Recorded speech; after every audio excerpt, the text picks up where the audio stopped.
Salut, moi c'est Justine Et moi, c'est Christine. et vous écoutez Crime glacé.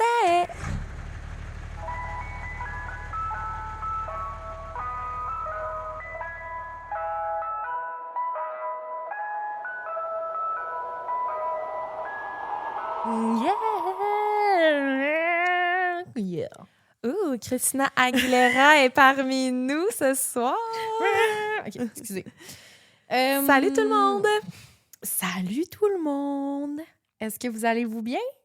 Oui. Et toi, Christine? Oui! Ça va bien, ça va bien. C'est rare qu'on enregistre le soir, fait que ça se peut qu'il y ait les petites zoomies nocturnes. Oui. Un peu. Mais sinon, quoi de neuf? Quoi de neuf? On a-tu des choses à dire ou on se lance? Moi, je dis qu'on se lance. On se lance. Ben, on vous aime beaucoup et merci d'être là. Oui, parenthèse, là, on vous jase, on vous aime beaucoup. Mais on va y aller. Non, mais fait que je peux commencer avec ma saveur du jour.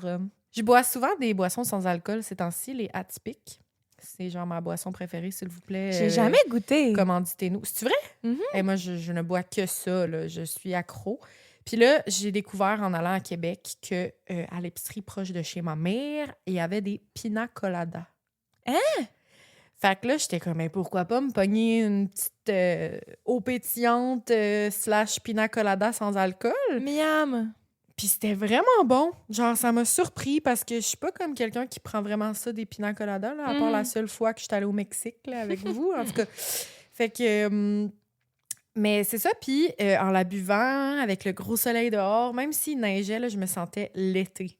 Fait que ma saveur Wow. du jour, c'est pina colada, gros soleil, une crème à la glace à ça doit être super bon. C'est ça que je suis en train de m'imaginer, ça doit être vraiment bon. Genre Parce avec que un c'est petit quasiment un peu ananas ça, là. coupé en top, puis Oui. genre des petites noix de coco, genre... En tout cas, bref. Je me sens pina colada. Ouais. Miam. J'ai hâte à l'été! Oui. Très bonne Ok. saveur. Fait que c'est ça. On n'a pas de shout-out, fait que c'est tout, dans le fond. Oui. OK. Ben, regarde, je vais me lancer tout de suite dans l'histoire d'aujourd'hui. Et là, tu vas voir que la thématique est quand même venue souvent à nous dans les dernières semaines. Fait que l'épisode que je vous raconte aujourd'hui, il y a comme une petite thématique similaire avec quelques épisodes qu'on a fait récemment. OK. C'est là la fameuse peur là, des gens d'aller en forêt, faire du camping, et que là, un fou furieux sorte des bois et vienne t'attaquer pendant que t'es dans ta tente puis que t'as juste ta petite lampe de poche qui est genre... Ouais. Ça, on a fait beaucoup cette thématique-là ces temps-ci C'est avec la vrai. randonnée, avec Carrie Swenson, qui était comme une athlète dans les bois, tout ça, tout ce qui s'est passé. Mais garde, je me suis dit, pourquoi pas, je me suis encore lancée dans une histoire de forêt et de camping ces temps-ci. Peut-être parce que j'ai hâte à l'été, je sais pas, mais je me suis lancée là-dedans. Oh là là, d'accord. Donc, bref, qui n'a pas déjà eu des sueurs froides, une peur du noir, une peur d'être seul en forêt dans le noir et puis là, d'être observé par quelqu'un? Genre, j'ai l'impression que c'est quelque chose d'assez commun dans la vie. Oui, les gens qui ont peur de plein de choses, ça en fait partie, on dirait. Oui, j'ai automatiquement. l'impression que ça, c'est comme notre instinct animal, un peu quand de la préhistoire, là, tu sais, notre instinct de survie, on a peur seul en forêt qu'un prédateur, tu sais, Oui, qu'un ours sorte des bois, mettons. Là. vraiment. Puis ce qui ajoute à cette peur-là, puis qu'on n'a pas juste peur, mettons, qu'un ours sorte de nulle part, mais qu'un humain sorte de nulle part en plein milieu de la forêt, ben ça a été beaucoup alimenté avec des films, genre au cinéma, là, genre depuis les années 1980, là, quand il y a eu des films comme Mad Men, qui est sorti en 1981, Summer Camp Massacre, The Final Terror, plein d'affaires de films de camping qui sont sortis dans ces années-là, puis qui ont fait en sorte que, genre, c'est encore plus une peur qu'avant, mettons, là. Ouais. Pas juste la peur des animaux, mais la peur de l'homme, avec un grand H. Et il y a aussi la fameuse franchise des Vendredi 13, qui compte actuellement 12 films, je crois, peut-être 13, Hey, c'est justement. fou. Mais bref, il y a comme ça qui fait en sorte que ça alimente encore plus cette peur-là. Genre, pourquoi, mettons, on s'en va en montagne, puis soudainement, genre, on imagine le pire, c'est parce qu'on a tous vu ça à la télé à un certain moment. Mais l'histoire que je vous raconte aujourd'hui se passe bien avant les films qui sont sortis dans les années 80 puis qui ont commencé à faire une espèce de grosse mode de films de camping et tout. Mon histoire se passe en Finlande dans les années 1960. Ouh! Avant de me lancer, je vais vous faire un traumavertissement. Mon cas d'aujourd'hui met en scène des personnes mineures et des descriptions de meurtres assez graphiques. OK. Aussi, je dois juste vous dire avant de commencer que comme mon cas est finlandais, la majorité des articles que j'ai lus ils ont été comme traduits à plein de reprises. Et donc, parfois, ce qui était en finnois à la base et là est devenu en français, ça fait en sorte que des fois, il y avait des tournures de phrases un petit peu sketch là, que j'essayais de comprendre puis de vérifier à plusieurs endroits, mais ça reste possible qu'il y ait quelques petites coquilles ou des petites erreurs dans mon texte parce que, c'est ça, il y avait des sources qui se contredisaient ou c'était peut-être juste mal expliqué, mal traduit, en tout cas. L'histoire que je vous raconte aujourd'hui demeure, encore à ce jour, un cas irrésolu. Donc, c'est fâchant un petit peu, moi vous le dire. Je vais donc vous raconter ce que l'on connaît des faits, mais l'épisode sera davantage axé sur les nombreuses théories qui entourent les meurtres. Nous sommes donc en Finlande, dans la province de Uusimaa. C'est un peu à l'ouest de la ville de Helsinki, qu'on connaît bien, qu'on entend bien parler, dans une petite ville qui s'appelle Espoo. C'est là que se déroule notre histoire d'aujourd'hui. Il faut savoir que des meurtres en Finlande, c'est assez rare. On traite donc ici d'un cas assez unique et surtout d'une violence que l'on n'a pas l'habitude de voir très souvent dans un pays comme celui-ci. Pour vous donner une idée, selon l'Office des Nations Unies contre la drogue et le crime, l'ONUDC, ou en anglais United Nations Office on Drugs and Crime, le taux d'homicide en Finlande se trouve parmi les plus bas. C'est pas surprenant. Comme les autres pays scandinaves et tout. C'est des pays qui sont assez sécuritaires. On parle d'un indice de 1,4 par 100 000 habitants. Et si je vous fais une petite comparaison, là, mettons, dans les pays les plus sécuritaires, on a comme le Japon qui arrive très rapidement avec 0,3 comme taux de criminalité. On a le Canada qui est à 2,1. Là, la Finlande est à 1,4. Ça se trouve pas mal entre les deux. Mais genre, si je vous fais un comparatif avec les États-Unis, qui sont, eux, à 6,8. Hey, c'est fou, ça. La Russie à 10,8. Le Mexique à 25,2. L'Afrique du Sud à 46,6. Hey, l'Afrique du Sud, moi, ça m'intéresse pas d'aller là. Puis le Japon, il y a beaucoup d'habitants, là. Fait que pour que le taux soit à 0,3, imagine, tu sais. Ouais, il y a peut-être juste aussi une question de... Il y en a qui sont pas comptabilisés, peut-être, oui, là? c'est ça que je m'en allais dire. Bref, c'est peut-être pas répertorié de la même façon dans tous les pays. Mais ça dit quelque chose quand même, là. Ça en dit long sur les résultats. Fait que bref, tout ça pour dire qu'en Finlande, il se passe pas grand-chose. Les meurtres qui sont arrivés, on les connaît. Genre, on sait les gros titres, puis ça arrive vraiment pas souvent. Fait que ça marque beaucoup le pays quand ça arrive. Le samedi 4 juin 1960, 4 adolescents du coin décident d'aller camper sur les rives du lac Bodom, que l'on appelle en finnois Bodom Minjarvi. Je sais pas si je l'ai dit comme il faut. Est-ce que ça te dit quelque chose? Oui. Tu connais? Oui, je connais. Les meurtres du lac Bodom? Oui. Mais là, tabarnak! Mais je vais quand même être intéressée parce que je connais pas entièrement l'histoire, mais oui, je connais cette histoire. Ben là, tabarouette. OK. C'est rare que ça nous arrive. Oui, c'est ça. Mais regarde, suis-moi, ajoute des choses si ça te tente. Non, j'ajouterai rien. Là, de ton souvenir. Je le connais pas assez pour ajouter des informations. Là. Parfait. Ben, laisse-moi te rafraîchir la mémoire. Parfait. Les nombreuses plages entourant le lac Bodom, son eau cristalline et riche en poissons, ainsi que ses abords boisés, font de ce lac un lieu de choix pour un groupe d'adolescents en vacances. On a 2 couples qui s'installent alors sur le terrain du manoir d'Oita, qui, lui, fait partie du camping d'Oita, autour du lac Bodom. On a, et là, je m'excuse déjà de la façon dont je vais prononcer certains noms durant cet épisode, ça se peut que je les massacre un petit peu. Je vais faire de mon possible. Nous avons Maïla Irmeli Björklund, 15 ans, Anja Tuulikki-Mäki, 15 ans, Seppo Boisman, 18 ans, et Nils Willem Gustafsson, 18 ans également. Donc, 2 jeunes hommes de 18 ans et 2 jeunes femmes de 15 ans. Je vous énumère donc ce qu'on sait. La tente des adolescents avait été installée sur une légère pente, à l'ombre, tandis que leur moto, parce que les adolescents étaient venus en moto, était appuyée contre les arbres juste à côté. Ils étaient sur une espèce de campement en mode... tu sais, c'est pas un camping où est-ce qu'il y a plein de roulottes, là. C'est très dans la nature, avec très peu de services. Bon, il était situé proche du manoir. C'est là où est-ce qu'il y avait potentiellement des chambres à l'intérieur, puis c'est là qu'il y avait les douches et tout ça. Mais tu sais, il était vraiment comme en nature, encerclé d'arbres. Puis ben, le prochain terrain de camping, il était d'une bonne distance, là. Genre, tu pouvais voir à travers les arbres, mais pas plus que ça. OK. Ce qu'on sait, c'est que vers 22h30, un témoin qui passait par là, qui était comme dans un terrain un petit peu plus loin ou qui marchait sur le sentier, on ne sait pas trop, raconte que les 2 garçons sur le terrain, qui se trouve à être le terrain de la petite gang d'amis, les 2 garçons, ils auraient commencé à hausser le ton, qu'il y aurait eu une genre de dispute. Mais on ne le sait pas tout de suite, là. On apprend ça. Nils Willem Gustafsson, l'un des 2 jeunes hommes, dit s'être mis au lit dans la tente vers ces heures-là à peu près. Donc 22h30, 23h. Les 4 se seraient couchés pas mal en même temps. On estime ensuite que vers 4h du matin, l'attaque serait survenue.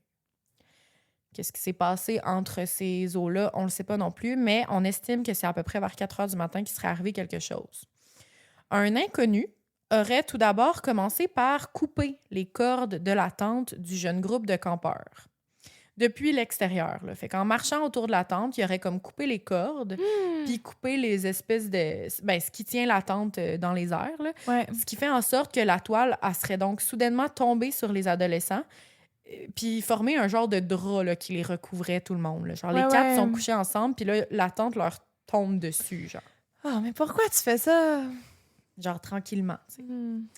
L'individu aurait ensuite commencé à donner des coups de couteau à travers la toile. Un peu au hasard, genre en espérant pogner quelque chose, percer un corps. Honnêtement, l'horreur. Ce qu'on voit dans les films d'horreur. Oui, c'est J'imagine un film. très bien, là, mettons, dans un film de Vendredi 13, que comme t'es au milieu d'un bois, puis là, t'as comme une créature / un homme qui apparaît puis qui se met juste à attaquer du monde au hasard pour le fun. Un cauchemar de tout campeur. On estime que les coups, la bataille puis tout ça auraient duré jusqu'à 6h du matin. Approximativement. C'est pas clair. Genre, tout le gros drame, les blessures, tout ça. C'est long quand même. Ouais. Mais tu sais, je pense pas que c'est pas des coups de couteau pendant 2 heures. Là. Non, non, non. Ouais. Je pense juste que comme il y a eu du mouvement dans le campement entre 4h et 6h du matin, c'est ce qu'on estime après coup. Durant ces moments-là, plus que pénibles, 2 des 4 adolescents auraient réussi à sortir de la tente. Donc, un peu après que la toile se serait effondrée et les coups auraient commencé à être donnés, Nils Willem Gustafsson ainsi que sa petite amie Maila Imerli Björklund auraient réussi à comme sortir de la toile, puis genre essayer un peu de s'enfuir. Les 2 jeunes, toujours sous la toile, seraient rapidement décédés de leurs blessures, malheureusement. Par la suite, Maila aurait également perdu la vie, couchée par-dessus la toile, donc par-dessus ses amis.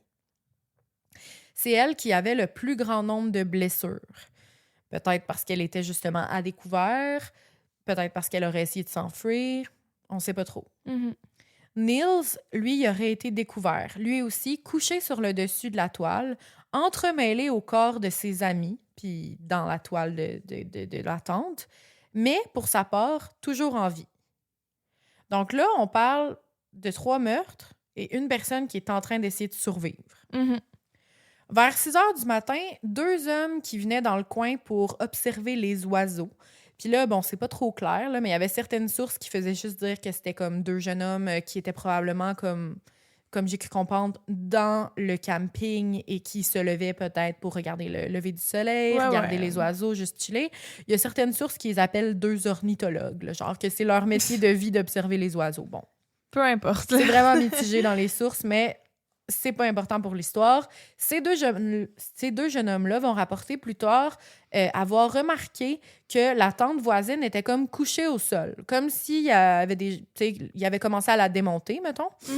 Un peu genre pour la pacter, partir, râper les affaires puis quitter.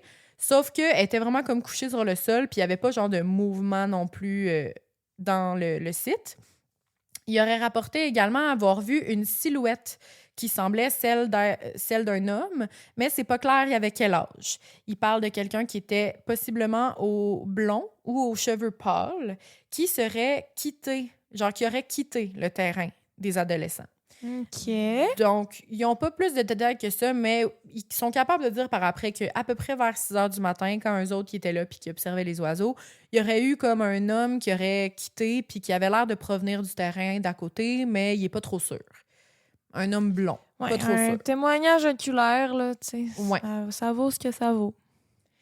Puis aussi, ce que les gars vont dire, c'est qu'ils avaient remarqué que par terre, il y avait l'air d'avoir quelqu'un de couché. Comme si il y avait quelqu'un qui avait comme couché sur sa tente ou genre qui était comme à la belle étoile. Mais pas plus que ça. C'est vraiment genre à travers les arbres, au loin. Puis ces deux gars-là, ils ont vécu leur vie, ils n'ont pas appelé la police, rien. Ils ont juste remarqué des choses puis ils l'ont nommé par après. C'est vers 11 heures seulement du matin que quelqu'un aurait finalement tombé directement sur la scène. Un certain charpentier nommé Esko Oiva Johansson, qui travaillait pour le parc, pour le camping, pour le manoir, toute la patente, c'est pas trop clair, mais un employé qui serait passé comme sur le petit chemin qui menait au campement. Puis là, il serait tombé sur une image qu'il ne va jamais oublier. Ouais. Une tente effondrée au sol. Des corps entremêlés et horriblement mutilés gisaient par terre. Dedans la tente, dessus la tente, du sang, des déchirures, des lacérations, du sang encore, beaucoup de sang. Traumatisme, là, il tombe là-dessus. Puis, tu sais, dans la nature, depuis plusieurs heures, là, ça devait comme avoir été empiré par le processus de décomposition et tout, là. Ouais. Les policiers vont finalement être appelés par cet homme et ils vont arriver sur les lieux vers midi ce jour-là. Donc, ça leur aura pris, I guess, à partir du moment où il les a découverts vers 11 heures, ça leur aura pris 1 heure à arriver sur les lieux. Bon, est-ce que ça a pris du temps à l'employé de faire le téléphone? Est-ce que les policiers étaient loin? Est-ce que... Qui sait? Mais ils vont arriver sur les lieux à midi. Nous sommes donc le 5 juin 1960, à midi, lorsque les policiers découvrent les 3 meurtres, clairement, parce qu'il y a clairement 3 personnes de décédées, mais surtout Niels Gustafsson qui peine à rester en vie au centre de ce désastre. Il est encore en vie, mais il a l'air de souffrir énormément. Il était là, mais il criait pas, genre, il était juste entre la vie et la mort. Inconscient, entre la vie et la mort, pas trop clair. Ils font juste arriver, puis ils remarquent que le gars qui est comme sur le top de tout ce massacre, il respire encore. OK.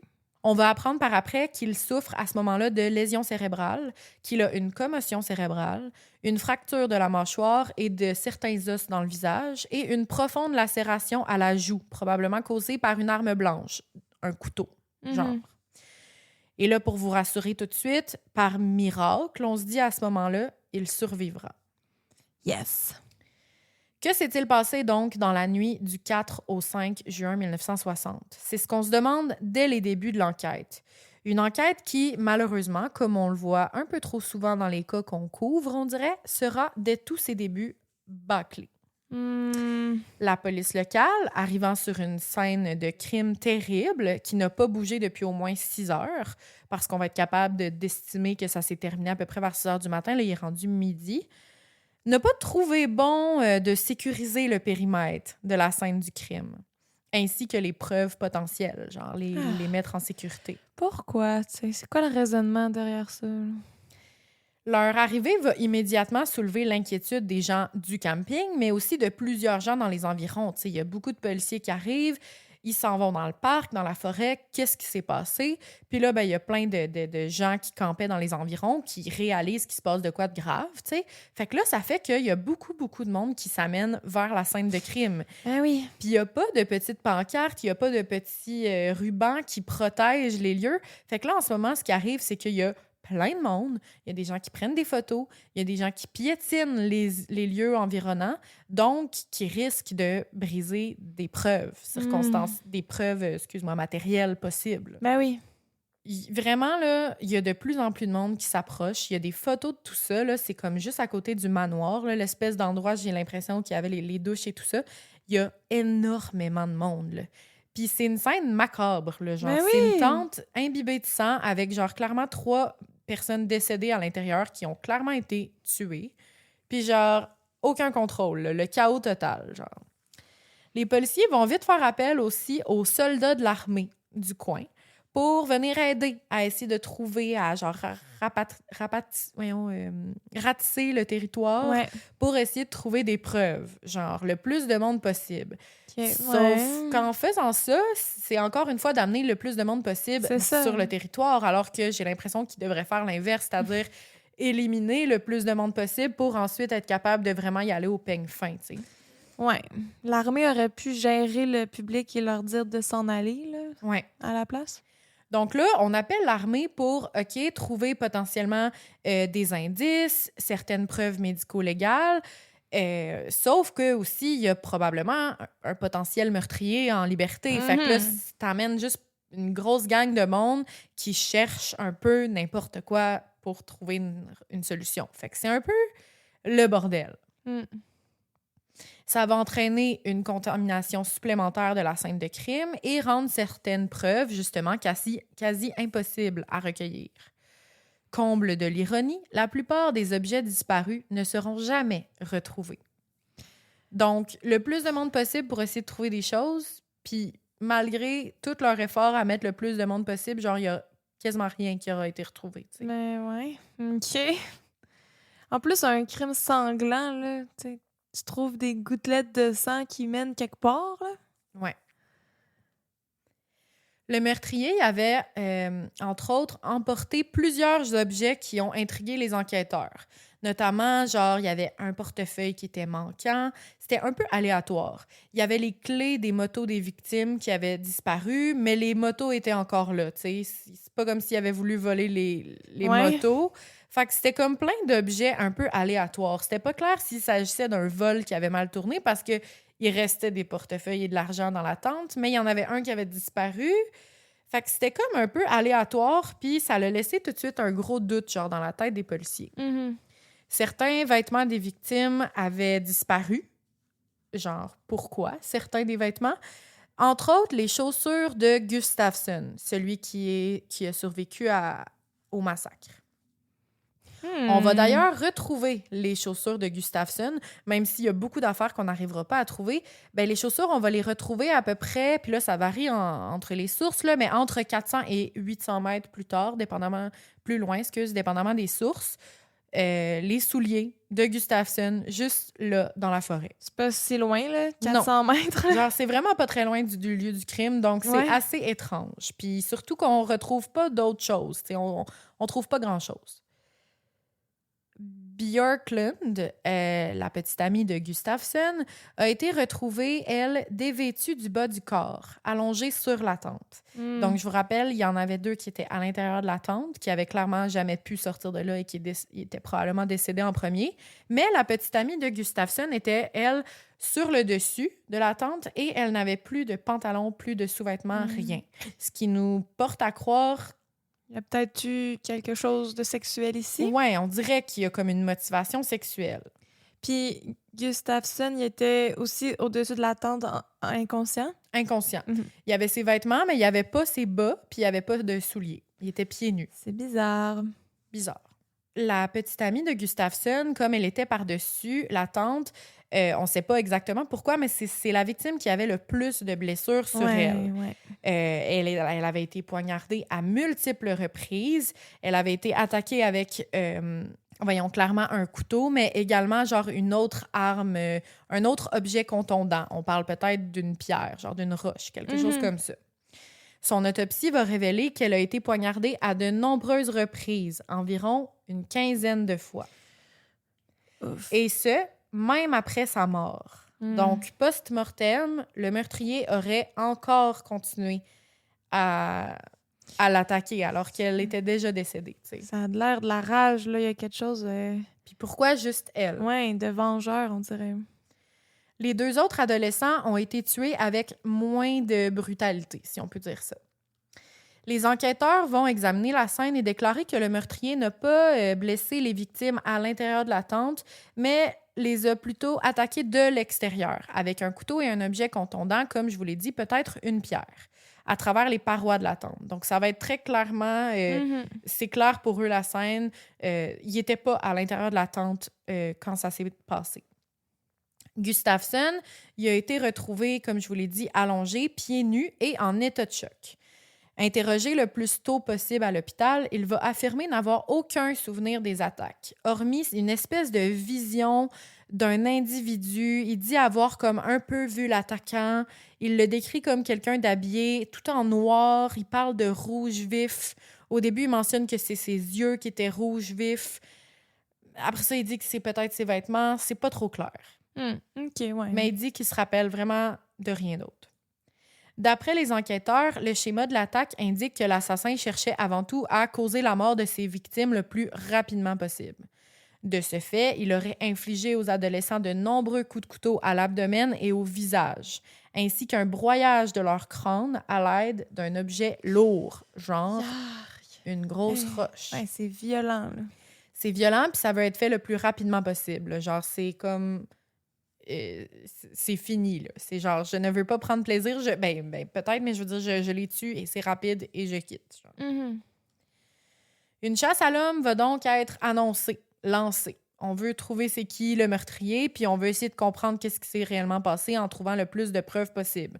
Mais ça a vraiment mal parti, mettons. Genre, peut-être qu'on a déjà perdu nos chances qu'on trouve, là. Ben oui, en 6 heures sabotant et plus, le début, là. En 6 heures et plus, il y a eu le temps de s'enfuir loin aussi, hein. Malgré la chasse à l'homme, malgré le ratissage des lieux, de la forêt environnante, les armes du crime ne seront jamais retrouvées. Ben, pas de roche ensanglantée. C'est ça que j'allais dire. Pas de couteau. Ouais. On assume que c'était un couteau et un gros objet lourd, donc une roche, mais rien ne sera retrouvé. Ouais, si c'est une roche, là, ça serait surprenant que le tueur serait parti avec. Là. D'habitude, il les lance après, mais... Il aurait été intelligent. Il y a un lac au centre. Fait que je sais pas à quel point si tu lances tout de suite la roche à l'eau, si ça va... Je pense ça va peut-être enlever le sang. Oui, puis je pense pas que rendu là, on pourrait retrouver. Mais bref, ils ont tellement été étranges et botchés en partant avec ça que je me dis qu'il y aurait probablement jamais retrouvé là, si ça avait été dans le lac. On abandonne tout de suite. Là. Donc, bref, comme je vous l'ai dit dès le début de mon épisode, cette affaire-là, elle reste irrésolue maintenant. Sauf que ce que je peux faire et ce que j'ai essayé de tenter de comprendre à travers mes recherches, c'est qu'est-ce qui s'est passé.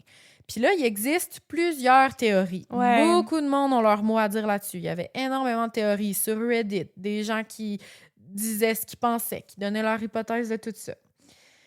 Je vais donc vous parler premièrement de 3 hommes envers qui les policiers ont posé leurs soupçons au fil des décennies qui vont suivre le drame. Parce que ça fait longtemps comme histoire. Mais il y a eu 3 hommes plus intéressants que les autres, mettons. C'est fou, là! Comment un drame autant violent, là, un crime violent là, sur 3 jeunes et 4 là, avec un survivant, rien.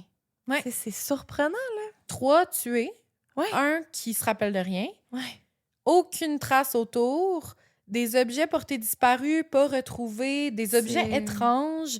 C'est vraiment difficile en ce moment de comprendre le motif. Oui, le motif, c'est ça. Parce que, tu sais, pourquoi de l'extérieur de la tente, ça a l'air comme un jeu? Ou, tu sais, c'est pas comme un... Tu sais, c'est full planifié, méticuleux. Tu sais, il y a des manières plus efficaces. Là. C'est un peu maladroit comment c'est fait. Là, il y a quelqu'un qui a été acharné dessus plus que les autres. C'est comme vraiment mystérieux. On pourrait dire que les 2 qui sont restés à l'intérieur de la tente, soit que c'est les 2 qui, malheureusement, n'ont pas eu de chance parce qu'ils ont eu les premiers coups, les premiers coups fatals, mettons. Mais ça peut être aussi vu comme des gens que le meurtrier n'a pas voulu voir. Ouais. En étant dans l'attente, le meurtrier les aurait tués sans pouvoir les regarder, droit dans les yeux, tandis que les deux autres étaient sur le dessus. Est-ce que c'est vraiment parce qu'ils ont pu s'enfuir? Là, on pourrait se dire ça, mais est-ce que c'est... Parce qu'il y avait... Parce qu'ils étaient déjà dehors de l'attente? Ouais. C'est dur à comprendre, là. C'était peut-être les cibles principales, puis les deux autres, des dommages collatéraux aussi. Là. Peut-être. Mais pour l'instant, c'est vraiment, vraiment un gros drame. Puis pour qu'il y ait aucune réponse comme ça, là, ça doit faire paniquer ben du monde de la population. Là. Ben oui. Genre, c'est gros, puis on sait aucunement vers où aller dans tout ça. Là. Un fou furieux est en liberté, là. Ouais. Ça implique beaucoup de choses. Là. C'est un camping, c'est un parc autour, il y a un parc national, il y a un lac, il y a plein de choses qui se passent. Là, il y a un fou furieux dans les bois, peut-être. C'est sûr que tu sors plus de chez vous, là. Genre, c'est la panique à l'hospice, là. Là, je m'excuse d'ailleurs encore pour la prononciation des prochains noms que je vais nommer, mais là, je vais vous parler des 3 hommes, qui sont les 3 premières théories, mettons. Puis après ça, on pourra en parler ensemble puis essayer de comprendre selon vous, selon toi, Ju, qu'est-ce que tu penses qui s'est passé. Puis en plus que tu connais le cas, peut-être que ton opinion va te revenir là-dessus. Premièrement, on va parler d'un certain Pentti Soininen. Au moment des meurtres, c'était un garçon qui était seulement âgé de 14 ans. Et nombreux sont ceux qui doutent qu'un petit gars de 14 ans ait pu maîtriser à lui seul 4 adolescents plus âgés que lui. C'est vrai que... Genre, t'entends ça, puis c'est pas très crédible, mettons. En tout cas, un petit gars de 14 ans. Là, ça serait surprenant, mais gars, on aura tout vu, hein? Mm-hmm. Il y a donc, dès en partant, un gros doute sur son implication, puis je peux totalement comprendre, mais quelques années après les meurtres du lac Bottom, au milieu des années 60, Pentti, il va être arrêté pour un autre méfait et ramassé en prison à cause de des méfaits très violents. Puis là, j'ai pas pu trouver exactement c'est quoi qu'il avait fait, mais il s'est ramassé en prison. Fait que ça donne une idée. Et ben là, en prison, il aurait avoué à un co-détenu être le responsable des meurtres du lac Bottom. Ouais. Le 6 juin 1969, le jour du 9e anniversaire des meurtres, comme décrit dans les sources, anniversaire, là, genre, c'est pas vraiment... pas de mes mots, là, j'ai de la misère à dire le 9e anniversaire des meurtres, mais bref, 9 ans exactement après les meurtres, Pentti se serait enlevé la vie par pendaison dans sa cellule de la prison de Toijala. Il avait 23 ans. Pentti aurait supposément, puis là, c'était mentionné dans plusieurs sources, il aurait laissé une note de suicide dans laquelle il confessait à nouveau les 3 meurtres et la tentative d'un 4e, Gustafsson. Les policiers y ont pris le temps d'interroger le fameux co-détenu qui disait avoir déjà eu la confession auparavant, là, que c'était pas juste dans la lettre, genre moi, il me l'avait dit, là, mettons. Puis ils ont également genre rencontré plein d'autres co-détenus, des potentiels amis de ce fameux Pentti pour essayer de comprendre qu'est-ce qui s'est passé. Mais avec tout leur interrogatoire dans le centre correctionnel, les enquêteurs vont apprendre que Pentti, il y avait un gros problème et ils le décrivent souvent comme étant un mythomane. Ouais. Quelqu'un qui ment beaucoup, qui est un peu genre self-centered, un peu trouble narcissique ici, puis la plupart le décrivent comme un escroc, là, genre un menteur qui probablement voulait juste s'attribuer ces meurtres-là. Mais tu sais, il faut se rappeler qu'il y avait 14 ans avant, puis que ben du monde croit que c'est pas lui qui l'a fait. Mais il se serait confessé. OK. Puis vous allez voir que des confessions, il va y en avoir beaucoup sur ces meurtres-là.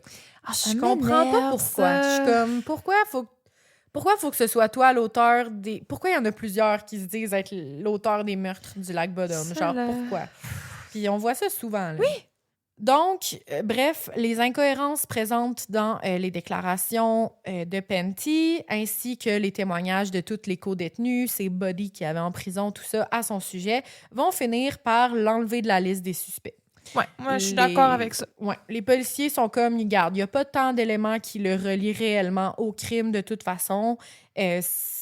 sais, là, j'ai pas été capable de voir pourquoi il avait été en prison, mais c'était peut-être vraiment pas pour le même genre de crime. Fait que les policiers, ils vont se dire, regarde, c'est seulement une simple rumeur. Genre, ils voulaient se vanter de crimes qu'ils n'avaient pas fait pour se mettre une espèce de nom de grand criminel, genre, sur sa tête, mais comme, non. On enlève ça d'hypothèse potentielle. Juste avant de s'enlever la vie, là, peut-être que c'est comme une tentative de dire « on va se rappeler de moi ». Ouais, c'est ça. Je vais laisser... je vais semer le doute dans la tête de tout le monde. Puis ils vont se casser la tête après ça encore plus pour essayer de comprendre, genre, pourquoi ce serait moi, pourquoi ce serait pas moi. Bref, c'est ce qui met fin à cette première hypothèse. Notre premier suspect qu'on élimine. Je me sens dans les petites frousses. Tu sais, quand... C'est vrai! Quand Joanie a dit toutes les hypothèses, puis là... C'est vrai! Shout-out! Shout-out! On s'ennuie de vous! Oui! Oui, mais je me sentais vraiment comme ça quand je faisais le cas, puis j'avais envie de... Je sais pas, là, j'avais envie de faire quelque chose, genre, oui, c'est complètement dramatique, mais j'avais envie qu'on réfléchisse, puis qu'on parle d'hypothèses, puis je sais pas. Genre, il y a comme quelque chose de... Ça fait changement. Ouais, ça fait vraiment changement. Ensuite, notre deuxième théorie, deuxième hypothèse, deuxième suspect potentiel, deuxième homme intéressant dans toute cette affaire. On parle ici d'un certain Karl Valdemar Gillström. De nombreux habitants soupçonnaient Gillström. C'était un homme assez, bon, genre pas trop âgé, là, mais tu sais, peut-être dans la cinquantaine, c'est pas trop expliqué là, à ce moment-là. C'était un commerçant d'Oita, connu pour son hostilité envers les campeurs. Donc, c'était un homme qui avait un commerce, comme juste à côté du manoir, sur le site, comme du camping. C'était pas vraiment un employé du camping, mais c'était comme quelqu'un qui avait son commerce sur le site. Puis, on le décrivait comme un voisin grognon, là. Genre, c'était quelqu'un qui était sur les lieux, puis genre, il y avait pas grand monde qui l'aimait, puis lui, il aimait pas grand monde. Son kiosque était situé à peu près, genre, à moins d'1 kilomètre du lac. Fait que, tu sais, il était vraiment très présent. Il y avait tout le temps du monde qui passait sur les terrains autour. Il y avait du monde qui campait juste à côté. Il y avait des cyclistes qui passaient sur des pistes cyclables. Il y avait des hikes qui se faisaient autour. Fait que, tu sais, il y avait du monde qui arrêtait, veut pas, à son commerce. Puis malgré que c'était ça son revenu, là, c'était sa clientèle, ben il haïssait les jeunes. Genre, il était pas capable. Plusieurs se rappellent de lui, justement, comme quelqu'un qui, genre, mettons, là, les campeurs, je sais pas, là, il était un peu trop proche du commerce, ou bien il chillait en avant, il allait acheter de quoi, puis là, il niaisait, puis là, il buvait, puis il fumait devant le commerce, puis le Gillström, il était tellement écœuré que parfois, il leur lançait des roches. Genre, il criait après les jeunes, il était comme vraiment, genre, allez-vous-en, genre, vous faites trop de bruit. Il leur lançait des roches. On a aussi entendu parfois que ça l'arrivait que Gillström, puis là, est-ce que c'est des rumeurs, est-ce que c'est réellement arrivé?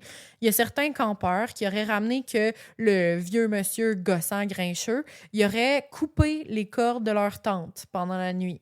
Fait que là, ils se seraient réveillés le lendemain, leur tente, elle tenait plus, genre, ou elle tenait à un poteau, genre, à l'intérieur. Ou bien, il avait justement défait les poteaux de la tente. Fait que là, la tente, elle s'était écroulée. Plein de petites affaires de même. Après ça, il y avait des passants, genre, qui étaient même pas des campeurs, mais qui faisaient juste marcher, ou des cyclistes qui disaient, genre, avoir vu ce monsieur-là, genre, complètement grincheux, en train de lancer des roches à du monde, genre, même à eux autres. Fait que, tu sais, il y avait sa réputation, là, sur le site, puis les gens l'aimaient pas beaucoup, puis lui, il aimait personne. Il y a même un travailleur du parc, à peu près de son âge, un certain Risto Sirène, qui va admettre que Gillström était plutôt colérique et qu'il n'aimait vraiment pas les jeunes. Entre autres à cause du bruit, mais sûrement pour plein de raisons. Genre, il se trouvait des raisons rendues là. Il y a même une légende qui aurait commencé un peu avant les meurtres là, à circuler dans les environs. Genre les campeurs ou bien les gens qui venaient juste comme faire un pique-nique ou marcher dans les bois. Il y avait comme une petite rumeur qui disait, genre, faites attention, tu sais, tombez pas sur le vieux monsieur du commerce en bas parce qu'il va, genre, il va vous attaquer, genre, il va vous lancer des affaires, il va vous hanter pendant que vous allez dormir, tu sais. C'était comme rendu une légende, là, tellement... Ouais. Fait que, tu sais, quand les meurtres du lac Bodom sont arrivés, cet homme-là, of course, qui est venu dans la tête de beaucoup de gens. Certains pensent donc que le soir du 4 juin 1960, peut-être que les 4 adolescents faisaient du bruit, buvaient, parlaient un peu trop fort et que Gyllström en aurait eu sa claque, puis il serait arrivé puis il les aurait attaqués. Peut-être qu'il aurait commencé à juste leur dire de fermer leur gueule, à péter les cordes de leur tente, puis que ça l'aurait dégénéré. Genre, c'est assez facile de penser ça. Est-ce qu'il y avait un alibi? J'y arrive. Je me sens dans un Agatha Christie. Un livre paru en 2006 expose cette théorie en détail, comme quoi ce serait Gyllström. Puis genre, il va y avoir beaucoup de livres, puis de gens qui vont dire leur théorie, puis qui vont en faire une série, puis qui vont en faire ci. Beaucoup de monde, genre, pense savoir exactement ce qui s'est passé, puis ça va, genre, aller dans tous les sens. Ce qui, clairement, ne doit pas aider beaucoup à l'enquête, mais bon. Dans le livre, l'auteur affirme également que la police aurait presque immédiatement ignoré plein d'éléments de preuve.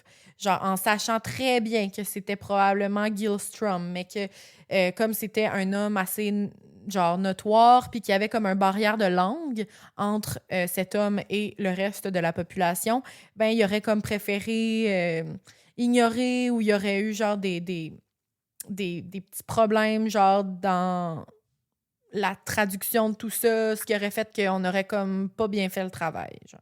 OK.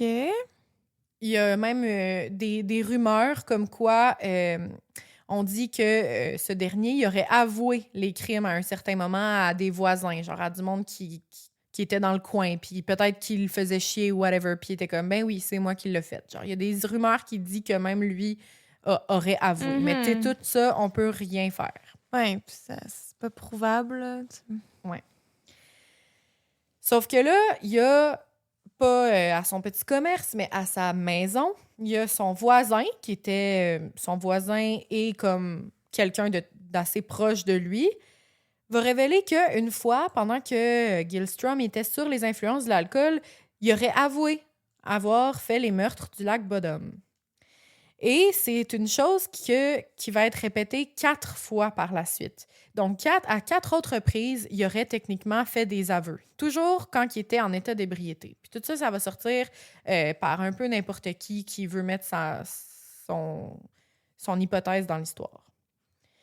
La police, par contre, trouvait aucune preuve tangible, même s'il y avait plein de monde qui leur disait « Oui, Gyllström, il a avoué à tel voisin. Oui, j'ai entendu dire que non. » Ou genre, peu importe, il n'y avait pas assez de preuves, fait qu'ils ne pouvaient rien faire. La police était donc complètement sceptique quant aux aveux qu'il aurait supposément fait, puis il le considérait clairement comme un individu perturbé, là, genre, il était pas aimé des environs, tout ça. Fait que là, c'était dur de savoir genre qui disait vrai dans l'histoire.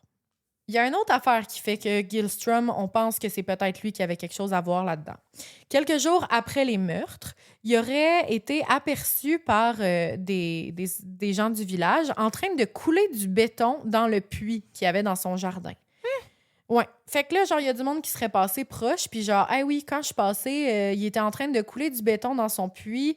Moi, je pense vraiment qu'il cache quelque chose, là. Est-ce que c'est juste un bonhomme qui coulait du béton dans son puits, genre, pour le fermer parce que c'est juste ça la job qu'il fait? Ou vraiment, genre, il aurait comme potentiellement caché les armes. Les armes du crime, au fond, les objets volés pour qu'on les retrouve jamais. Qui sait? Étrangement, la police n'a jamais donné suite à cette affaire. Peu de temps après le début de leur intérêt pour ce suspect, l'épouse de Gyllström lui a fourni un alibi pour la nuit des meurtres, affirmant que, selon elle, il était couché à côté d'elle dans leur lit puis qu'il n'était pas sorti de la nuit. Là. Il était pas retourné à la job, il n'était pas retourné nulle part. Sauf que plus tard, quelques années plus tard, elle se serait rétractée par la suite, affirmant que son mari l'avait menacée de mort si elle l'impliquait dans les meurtres. Ben là... Tu sais, genre, ça, c'est comme, OK, mais là, attends un peu, là. Fait que tu nous dis que, dans le fond, il était pas à côté de toi.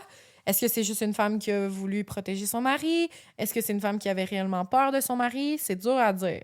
Des habitants autour vont également déclarer plus tard avoir vu Gyllström rentrer chez lui aux petites heures du matin le 5 juin. Donc, le matin des meurtres, qui serait rentré aux petites heures du matin, comme si, genre, il arrivait peut-être potentiellement du parc. Ben là, c'est quand même... c'est tout circonstanciel, mais c'est incriminant, là. Oui. Mais c'est tout circonstanciel. C'est ça, puis tu sais, on dirait que, dépendamment ces témoignages-là sont arrivés quand, c'est peut-être un peu pour être intéressant, là, comme... je sais pas à quel point c'est crédible, tout ça. Ouais. Mais c'est sûr que c'est louche, puis ça mériterait une investigation, là. Puis chaque fois que les policiers posaient la question, comme pourquoi vous avez pas ramené ça directement, parce que ça s'est fait à travers les années, tu sais. Pourquoi vous avez pas ramené ça directement, là, genre l'affaire de « il a coulé du béton » ou « ah, je l'avais vu revenir dans les petites heures du matin ». C'est ça, pourquoi pas tout de suite? Tu sais, même si ça reste circonstanciel, puis peut-être qu'à tous les matins, il se levait pour aller, je sais pas, là, marcher, whatever. Peut-être qu'il était vraiment comme pas une bonne personne avec sa femme, whatever. Même si ça peut rester circonstanciel, pourquoi vous n'avez pas ramené ça plus tôt puis que là, vous ramenez ça après? L'implication possible de Gyllström a donc rapidement pris fin, puisque tout comme Pentti Soininen, Gyllström va s'enlever la vie, lui aussi, en 1969. Lui aussi, Gyllström aurait une fois de plus confessé les meurtres, supposément, à un bon ami qui reste anonyme. Je sais qu'il s'appelle Bjorn, mais on ne sait pas plus, on ne sait pas son nom de famille. Il aurait supposément confessé les meurtres. Et là, Gyllström aurait demandé à cet ami-là qu'est-ce que je devrais faire, tu sais, si je suis responsable, genre qu'est-ce que je dois faire, est-ce que je dois me confesser, tout ça. Et là, l'ami en question lui aurait dit ben si j'étais à ta place, moi je m'enlèverais la vie parce que tu vas passer ta vie en prison si tu te confesses. Ben, le drôle d'ami, ça. Peu de temps après que ce serait arrivé, alors quelques heures plus tard, Carl Valdemar Gyllström sera retrouvé mort noyé dans le lac Bodom. On déclara sa mort comme un suicide. Mais c'est quand même difficile de t'auto-tuer par noyade, là. Ouais. Cet ami-là, il dit, moi, si j'étais à ta place, j'irais, genre, me noyer dans le lac. Genre, je m'enlèverais la vie. Il aurait dit ça juste avant. Fait que là, lui, il va rapporter plus tard, ouais, mon ami me l'avait raconté. Dans le fond, il s'était confessé. Puis je lui avais dit, genre, honnêtement, moi, je sais pas ce que je ferais. Je pense que je m'enlèverais la vie. Puis c'est ça qui s'est passé. C'est arrivé quelques heures plus tard. Moi, je trouve ça turbo louche, là. Genre, un deuxième suspect qui confesse, peut-être faussement, peut-être pas, ou peut-être qu'il n'a jamais confessé. La vie, la même année. S'enlève la vie. 9 ans après le meurtre. Oui, les deux la même année. Ouais. What? Mais est-ce que c'est simplement quelqu'un qui avait une mauvaise réputation, puis que là, tout le monde a décidé de parler par après pour se rendre intéressant, tu sais? Vraiment difficile de comprendre qu'est-ce qui se passe avec cette histoire. Ben, gars, c'est déjà plus crédible que l'autre, mais je trouve ça pas super crédible non plus. Là. C'est tous des oui-dire. Là. C'est tous des gens qui rapportent dire que... Qui part après, ça se peut là, que c'était un petit monsieur grincheux, mais qui n'aurait pas tué du monde pareil. Puis que là, on met tout sur lui parce qu'on sait vraiment pas c'est quoi, puis c'est facile de se faire une histoire. Ça crée un mythe, là, une légende. Là, Ouais. Puis là, plein de gens qui veulent se sentir intéressants parce que c'est un petit monde. Puis là, oh mon Dieu, c'est mon voisin. Oh mon Dieu, je l'avais vu dehors là, à 6 heures du matin. Maintenant que tu me le dis 10 ans plus tard, pas mal sûr qu'il était dehors. Je l'ai vu revenir. Tu sais, en tout cas, c'est dur de comprendre. Ouais. Comme troisième et dernier suspect des policiers, connus du grand public, nous avons un certain Hans Assmann. Il s'agit du principal suspect dans l'affaire, du moins jusqu'en 2004, et vous comprendrez plus tard pourquoi. Hans Assmann était d'origine allemande. On va apprendre plus tard que c'était un espion présumé du KGB qui a vécu en Finlande dans les années 1950 et 1960. Selon l'enquêteur de l'époque, qui s'appelle Matti Paloaro, Assmann y aurait servi également dans les SS et comme gardien à Auschwitz pendant la Seconde Guerre mondiale. Super! Malgré un alibi qui stipule qu'il était chez lui durant la nuit des meurtres, le matin du 6 juin 1960, donc comme le surlendemain, il va se présenter dans un hôpital d'Helsinki, donc la ville d'à côté. Quand il arrive à l'hôpital, Assmann, il était agressif, nerveux. Puis il simulait de comme perdre conscience pour qu'on l'apporte le plus vite possible, genre voir un médecin. Comme il faisait exprès, puis il était vraiment turbulent. Puis là, genre même si les gens voulaient le passer au triage comme n'importe qui, il faisait un show. Il y a un médecin qui va apparaître plus tard dans l'histoire qui va l'avoir décrit comme étant dans une espèce de délire extrême. Là. Il parlait de façon incohérente et ses ongles étaient noircis par la saleté. Est-ce que c'est une coïncidence? Est-ce que c'est un mécanicien qui a les gros doigts sales tout le temps? C'est dur à dire. Ses vêtements, ils étaient tachés de rouge, probablement du sang, mais aucun examen n'a été effectué avant son départ. Parce qu'il était tellement chaotique qu'après quelques étapes seulement au triage, il aurait été forcé de quitter l'établissement. Hey, c'est bizarre, il me semble. S'il y a un endroit qu'on peut le garder, quelqu'un en crise, c'est bien un hôpital. Oui, mais il paraît qu'il était tellement malveillant avec les infirmières, puis il voulait passer rapidement, puis je pense qu'il a eu le temps de voir certaines personnes, mais il foutait le trouble dans l'hôpital qu'ils lui ont demandé de sortir. Genre. OK. Après, bon. Ouais. Mais comme je vous dis, je vais vous revenir dans 2 secondes, là, il y a quand même quelqu'un qui a pu le voir. Il y a quand même un médecin qui a pu le voir, ou un infirmier. Ouais, parfait. Un médecin. Puis là, vous vous rappelez les 2 ornithologues... Chaque fois, je pense que tu vas dire ornithorynque. Oui, je sais. On dirait que c'est spécial comme nom de métier. Mais en tout cas, ces 2 gars-là qui aimaient les oiseaux ou faisaient d'aimer les oiseaux leur métier, là, c'est pas trop clair dans les sources, ils avaient affirmé qu'il y avait un homme qui avait comme semblé quitter les lieux du crime. Oui, genre c'est blond châtain. C'est ça. Puis, eh bien, il s'avère que Assman, il avait les cheveux blonds. C'était un homme avec les cheveux blonds, assez longs. Au moment des meurtres.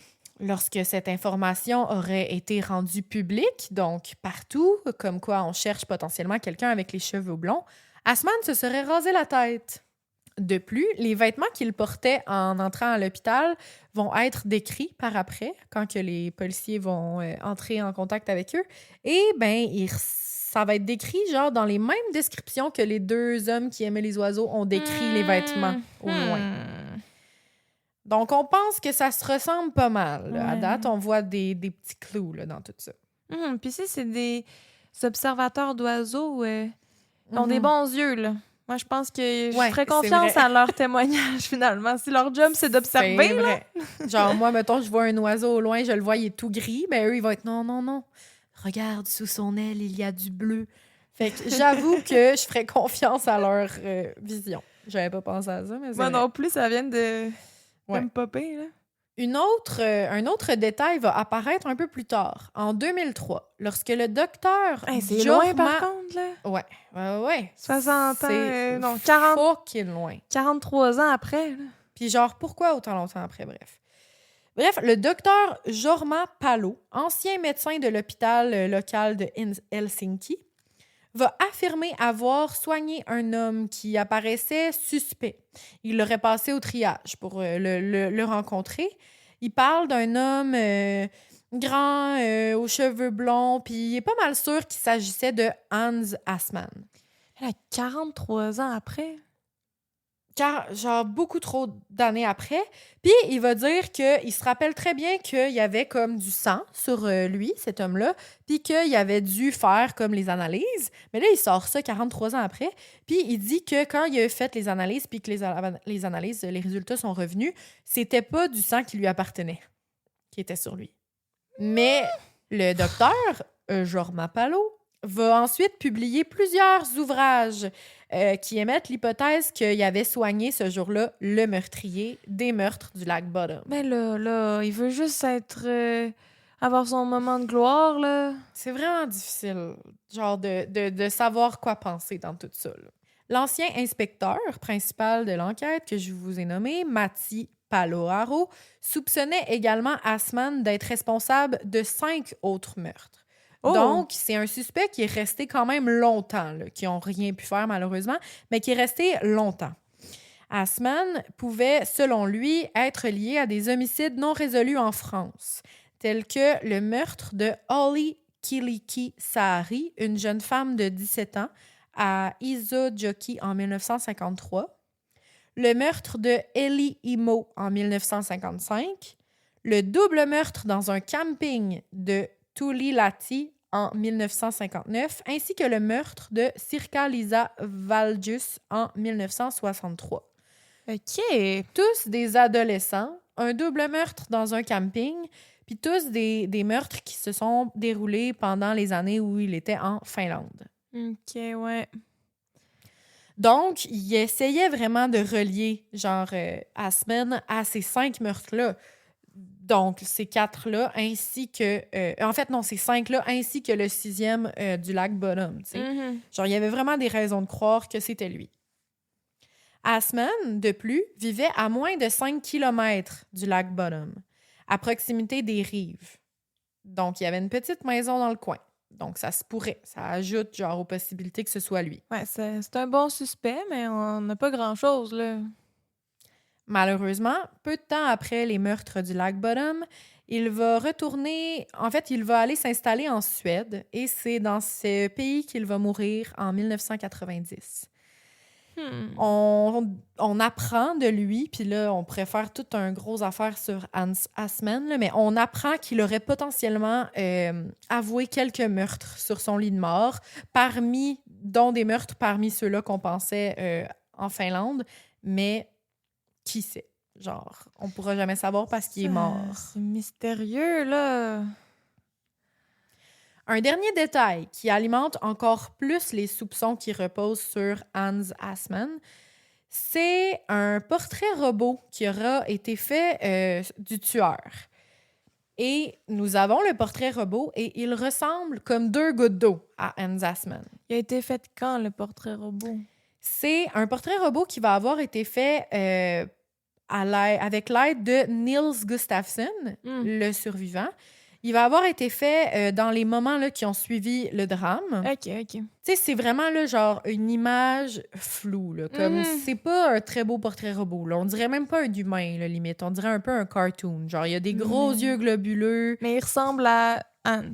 Oui. Mais ça, je pourrais... Ça, je trouve ça quand même convaincant parce que, mettons, si il avait déjà été un suspect, puis après ça, Gustafsson avait fait le portrait robot, puis ça aurait pu l'influencer de juste penser à un des suspects dans sa tête. Mais là, s'il le connaissait pas, j'avoue que c'est quand même intéressant. Puis tu sais, c'est que le portrait robot, justement, il y a des traits vraiment funky. Là. Il y a des gros yeux globuleux, une grosse bouche. On dirait legit qu'il pourrait jouer dans SpongeBob, de movie. Là. Okay. Comme... On dirait un personnage là, un peu à la Carlos le calamar, là, ou les poissons là, autour. Là. Comme il y a vraiment un visage très funky sur le portrait robot, justement qu'on se dit, on dirait même pas un humain. Mais là, c'est pas juste ça. C'est que pas longtemps après que le portrait robot est sorti et qu'on a pu voir cet individu, durant les funérailles de l'une des victimes, qui s'est passé au lac Bottom, il y a une photo qui serait sortie dans les médias de la foule qui sont aux funérailles pour les victimes du lac Bottom. Et dans la foule, à travers les gens, il y a un homme qui ressemble vraiment étrangement au portrait robot qui a été fait.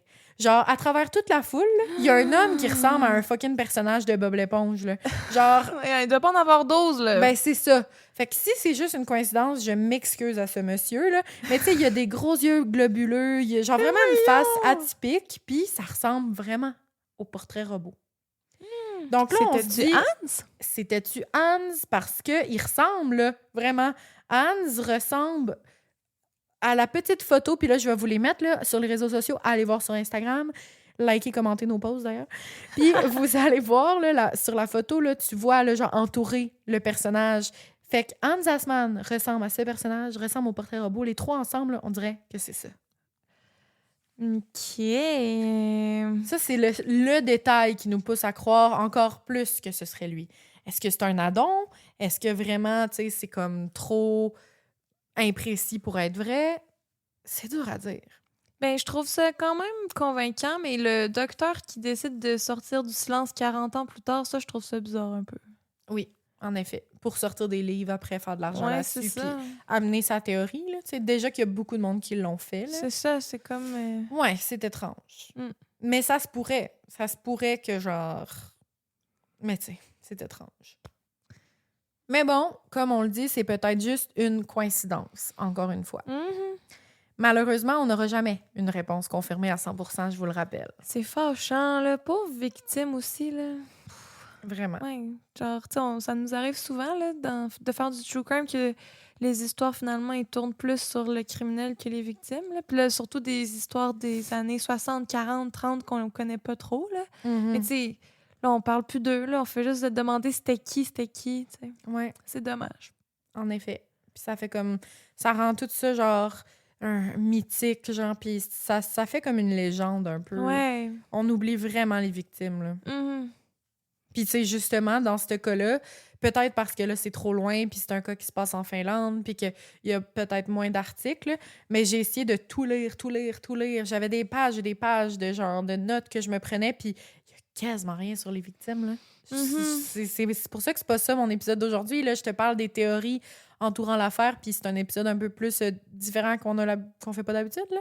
Un peu à les petites frousses, mais il y avait tu sais, c'est ça l'histoire. Ben oui, c'est ce qu'on a, là, mais c'est dommage. J'en serais rendue au moment de l'histoire où je te parle de mon hypothèse, peut-être, mais j'aimerais que tu me dises qu'est-ce que tu penses en ce moment, toi, avant. Ben, tu sais, je connaissais un peu l'histoire. J'avais oublié les autres, tu sais, les 3 hypothèses que tu avais nommées. Ça, tu sais, je me rappelais qu'il y avait des hypothèses, mais je les avais oubliées. Parce qu'il y a quelque chose qui t'avait resté en tête. Oui. Ouais. Bon, j'imagine que je suis pas la seule. Puis je pense que c'est ton hypothèse aussi, peut-être, là. C'est ce que je me suis écrit, en là, tout cas. Gustafsson, là. Ouais. Ça me fait penser à mon épisode de Julianne Bushward, là. Genre, j'ai survécu, non, je suis blessée, mais tu sais, pourquoi les autres, ils ont des dizaines de coups de couteau, puis toi, t'as juste une graphing, là? Ouais. Une mâchoire disloquée, tu sais, c'est pas les autres vraiment ont pas ce la genre même chose, de blessure. Ouais, puis c'est ta blonde qui est retrouvée sur le dessus avec toi, c'est elle qui l'a plus maganée. Qui a les pantalons baissés, pas de pantalons en fait. C'est ça, puis toi, tes souliers sont retrouvés à 800 mètres, as-tu juste voulu les cacher puis t'es revenu? Puis en tout cas, moi, je le trouve très louche. Là. Je dis pas que c'est lui hors de tout doute parce que je connais pas les infos. Toi, peut-être que tu connais plus d'infos, là, mais je me demande à quel point on a investigué sur lui. Là. Eh bien, je suis d'accord avec toi. En continuant mes recherches puis en écoutant tout ce qui a été fait là-dessus et tout ça, je trouve que c'est assez possible de croire que c'est peut-être lui le coupable. Puis là, je veux pas le dire hors de tout doute parce que ça se peut vraiment, vraiment, vraiment que ce soit pas lui du tout puis qu'il y ait vraiment comme un autre suspect ou peut-être que c'est même pas quelqu'un qu'on a nommé jusqu'à maintenant. Mais j'ai vraiment l'impression que c'est Niels Gustafsson qui a quelque chose à voir dans tout ça. Ouais, ben parce c'est que j'ai l'impression que c'est le seul qui pourrait avoir un motif aussi. Ben, il les connaît, là. Il les connaît. Il serait peut-être arrivé au camping avec déjà une espèce de petite rancœur ou une espèce de petite haine envers quelqu'un dans sa gang. Peut-être une petite jalousie. Tu sais, pourquoi sa blonde, en effet, c'est avec elle qui est comme retrouvée sur la tente puis qu'elle a plus de violence que tout le monde. Est-ce que c'est comme un espèce de crime, comme on appelle, passionnel, qui aurait été fait envers quelqu'un que t'aimes tellement que t'haïs? On essaie de plus dire ça, mais comme... Ouais. Tu dis pas par amour, là, mais on comprend ce que tu veux dire, ouais.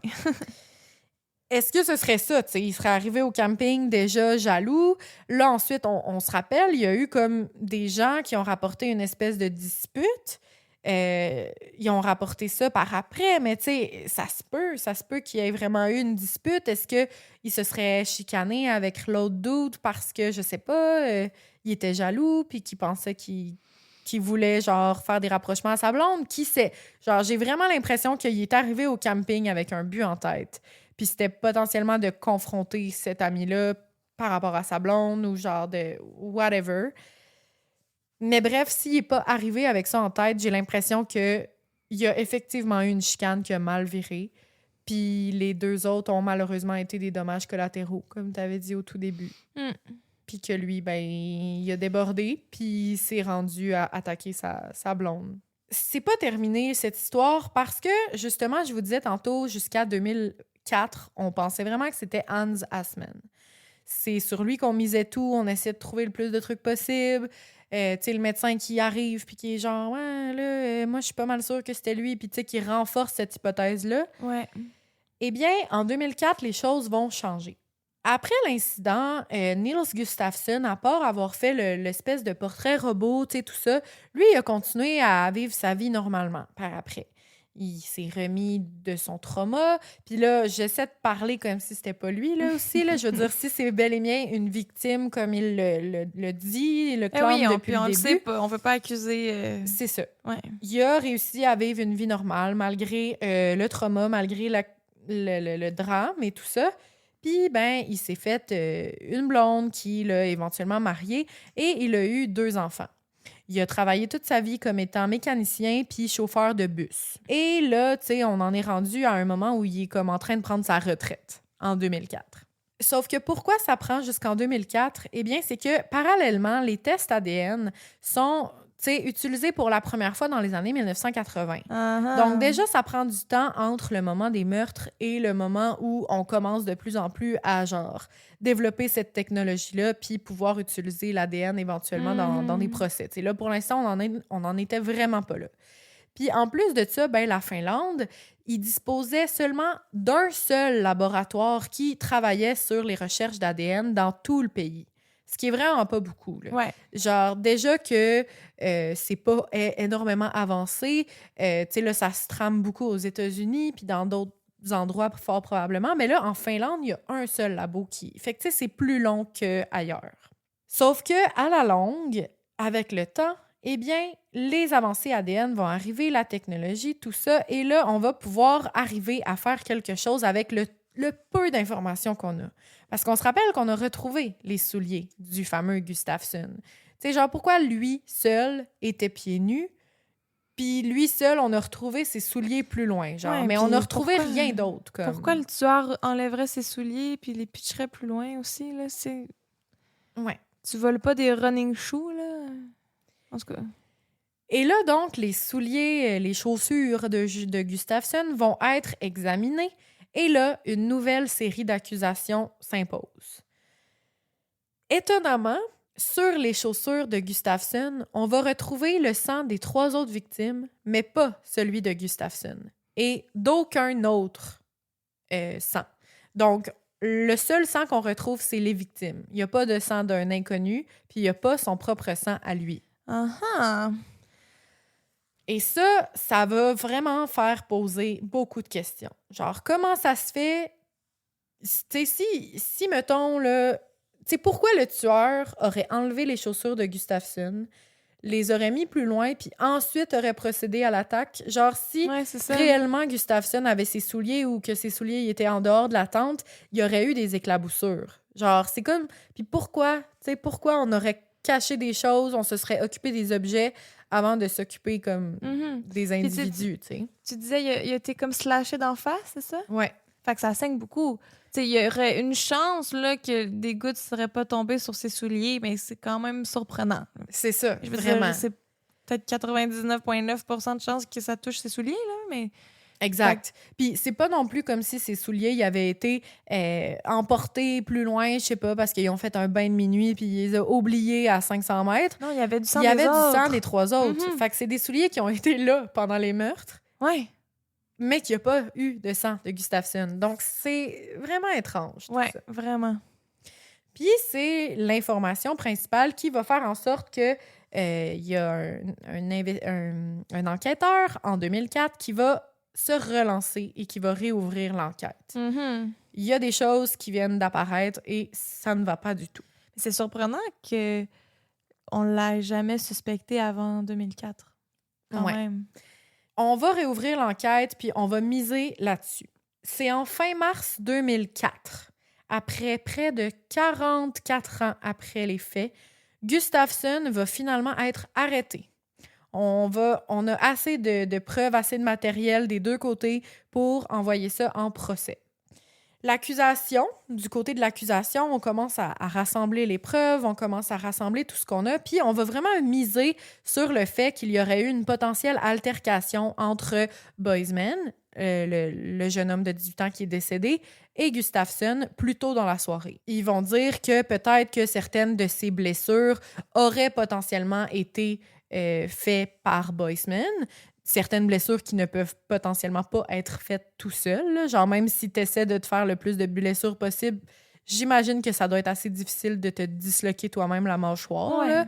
Fait qu'on met ça là-dessus, mais ils vont miser que les autres blessures, c'est lui qui s'les aurait fait tout seul. Genre se couper la joue, mettons. Tu sais, ça sort vraiment de nulle part, qu'il y ait juste lui qui ait une joue coupée. Tandis que les autres, c'est des poignards, coups de poignard, là, ouais. Puis tu dis, juste pour que je me rappelle, leur hypothèse, c'est que les coups comme à la mâchoire, ça serait sa blonde qu'ils auraient fait en se défendant ou un des gars? Je me rappelle plus des noms. Des gars. Genre, il met en tête que, mettons, il y aurait eu une altercation plus tôt dans la soirée qui se serait emportée. Ils mettent aussi beaucoup l'accent sur genre le fait qu'il était comme alcoolisé, que peut-être qu'il a réellement perdu certains bouts de la soirée, peut-être pas non plus, peut-être qu'il joue ce jeu-là, mais il était clairement intoxiqué, puis là, il y aurait eu une chicane, il se serait battu avec l'autre gars, c'est là qu'il y aurait eu la mâchoire disloquée, puis par après, il aurait attendu potentiellement que les deux autres aillent se coucher, mettons, pour se venger, mettons. Se venger. Ouais. Et ensuite, attaquer sauvagement sa blonde, puis faire le mort. Ouais, je trouve que c'est plausible. Ouais. La défense, quant à elle, va faire valoir la gravité des blessures de Gustafsson. Comme quoi, ces blessures étaient trop grandes pour qu'il ait pu s'les infliger lui-même. Ils vont aussi parler des incohérences aussi dans le récit. Pourquoi Gustafsson aurait comme marché 500 mètres pour aller comme cacher ses chaussures. Mais là, il serait revenu... T'sais, parce que dans le fond, si c'est lui qui les a faites, pourquoi ses chaussures ensanglantées sont plus loin, mais que là, il a été retrouvé sur le top de la tente, genre? Ils disent que ça se peut pas, puis que c'est définitivement quelqu'un d'autre qui aurait apporté les chaussures plus loin. Même chose pour les objets qui sont portés disparus, c'est pas lui qui a pu les faire disparaître, là, étant donné que, genre, il a été retrouvé sur la tente. Ah, ben, je suis pas si convaincue de ça. Mais moi non plus. J'ai vraiment l'impression qu'il aurait pu enterrer, là? Oui, ou genre... T'sais, ils ont tellement mal fait les recherches qu'il a peut-être pitché les clés de moto dans le lac, il a un portefeuille, il a fait assemblant les vêtements de sa blonde, whatever. Puis après ça, il a comme laissé ses... J'ai aucune idée. Mais comme c'est très possible que ce soit lui. Ouais, c'est ça. Je trouve pas que c'est impossible. C'est incohérent, mais je veux dire, il était peut-être dans une frenzy, là, dans un délire un peu. Là. Il aurait pu faire des moves un peu incohérents. Aussi, la défense va mettre l'accent sur le fait que les armes du crime n'ont jamais été retrouvées. Donc, encore une fois, ils mettent l'accent comme quoi Gustafsson n'aurait pas eu le temps de cacher autant de choses pour ensuite, genre, retourner et faire le mort, genre.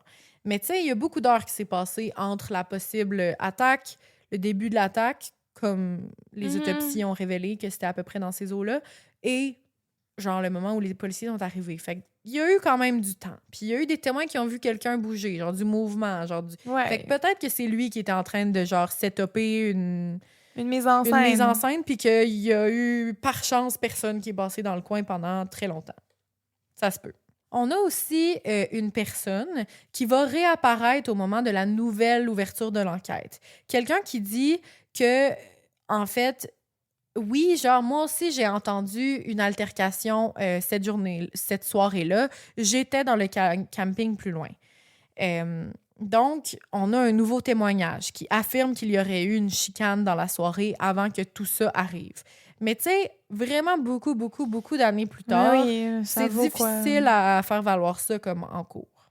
L'avocate de Gustafsson, Rita Lepiniemi, va plaider... va essayer de clamer son innocence, là, l'innocence de son client, en disant que le sang de Gustafsson se trouvait à l'intérieur de la tente aussi. Et que ça veut donc dire qu'il aurait été lui-même pris de surprise, genre. Il était à l'intérieur de la tente parce qu'il y avait du sang à l'intérieur de la tente. Donc... Ah, OK, ouais. Mais tu sais, genre, est-ce qu'il aurait pu mettre de son sang à l'intérieur de la tente en setupant toute sa mise en scène? Mais bon, ça se peut que ce soit vraiment pas lui. Puis là, ben c'est ça. Elle va dire qu'il y avait du sang à l'intérieur de la tente. Donc clairement, ça veut dire qu'il a été pris par surprise comme les trois autres. Mais qu'il a réussi à sortir entre-temps. Ouais, que genre son hypothèse de comme le fait qu'il est sorti avec sa blonde puis qu'ils ont essayé de se débattre pourrait fonctionner. Ouais, mais tu sais, s'il y a des trous d'entente, ça peut avoir coulé aussi. Ou peut-être qu'en plaçant les corps comme il voulait, comme tu dis, il a saigné en dedans. Peut-être que c'était même pas voulu, mais que ça l'a aidé parce qu'en retournant dans le temps de placer les corps, il a saigné à l'intérieur, tu sais. C'est ça. Mais c'est con, autant pour chaque hypothèse, tu sais, il y a des arguments des deux bords, tu sais. C'est parce qu'on sait ça, c'est on rien ne de saura concret. jamais, parce qu'on dirait que tous les suspects qu'on a eus sont décédés. Puis là, le survivant, ben il va toujours clamer son innocence. Ben oui.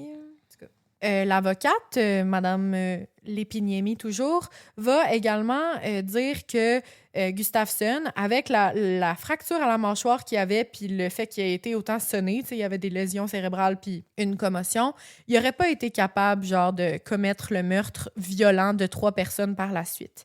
Parce que Gustafsson, il va affirmer tout au long de l'histoire que c'est lui qui aurait été le premier attaqué. Puis que c'est pour ça qu'il se rappelle de rien, c'est parce que comme c'est lui qui aurait eu les premiers coups, il aurait comme essayé du plus possible de s'enfuir de la tente, d'essayer de sauver les autres, mais tout ce qu'il arrivait à voir, c'était comme une silhouette noire, du rouge vif.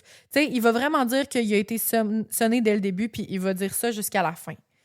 Ça peut full être vrai. Ben oui, c'est vrai. Mais comme ça peut aussi vouloir dire genre que c'est son motif, genre son espèce d'alibi de genre à cause que j'ai été sonné en premier, j'ai aucun souvenir de tout ce qui s'est passé après, tu sais. Donc elle va dans ce sens-là. Il a été attaqué en premier, donc il n'aurait pas été capable de commettre les 3 meurtres. OK. Le procès va commencer le 16 août 2005. Les procureurs Tom Ifstrom et Eli Hapaletto s'appuieront sur les preuves ADN prélevées sur les chaussures de Gustafsson et dans la tente de camping des jeunes pour étayer leur dossier. La tente sera également présentée comme pièce à conviction. Donc, on a tout ça qui a été recréé sur une table dans un labo. Ils ont tout mis la tente comme... En tout cas, il y a des photos de ça, là. La tente est dans un sale état. Mais c'est fou. C'est bien qu'il ait préservé tout ce temps-là parce que dans plein d'histoires, les éléments de preuve se perdent. Genre. C'est vrai. Au moins, ils ont ce qui restait, c'est-à-dire la tente. Mm-hmm. De ce côté-là, du côté du procureur, on privilégie la thèse selon laquelle Gustafsson y aurait déchiré la tente au couteau avant de tuer ses amis. Le motif, de la jalousie. Sa blonde, qui avait le plus de blessures, crime passionnel. C'est ce qu'on dit à cette époque-là. Mm-hmm. Pendant tout le procès, un fait important à savoir, c'est qu'il faut noter que les seules traces d'ADN qu'on a retrouvées sur toute la scène, la tente, les objets qui restaient autour, les trucs qu'on a trouvés, c'est seulement du sang qui appartenait à 4 victimes.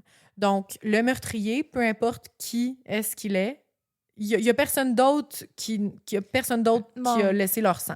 Ben, ça veut dire que si c'était une 5e personne, elle n'a pas été blessée puis elle n'a pas saigné. Fait que ça... Mais en même temps, peut-être que la personne n'aurait pas été blessée en les attaquant. Oui, ça se peut. Mais oui, mais c'est quand même important. Ouais. Bref, malgré le fait que l'accusation va miser sur tout ce qu'ils ont, les trouvailles d'ADN, leurs pistes, le motif de jalousie, les témoignages des 2 ornithologues qui disent avoir vu quelqu'un qui pourrait correspondre à Gustafsson, genre malgré tout ce qu'ils ont, eh bien le 7 octobre 2005, donc pas très longtemps, quelques mois seulement, on parle de comme 3-4 mois seulement après le début du procès, Gustafsson va être acquitté de toutes les charges. Le tribunal a motivé son verdict par le caractère insuffisant des preuves présentées par l'accusation, l'absence de mobile établi par Gustafsson pour un crime d'une telle gravité, comme quoi la jalousie, ce serait pas assez pour la gravité des 3 meurtres qu'il aurait fait. On a déjà vu des raisons beaucoup plus niaiseuses pour des crimes beaucoup plus graves. Là.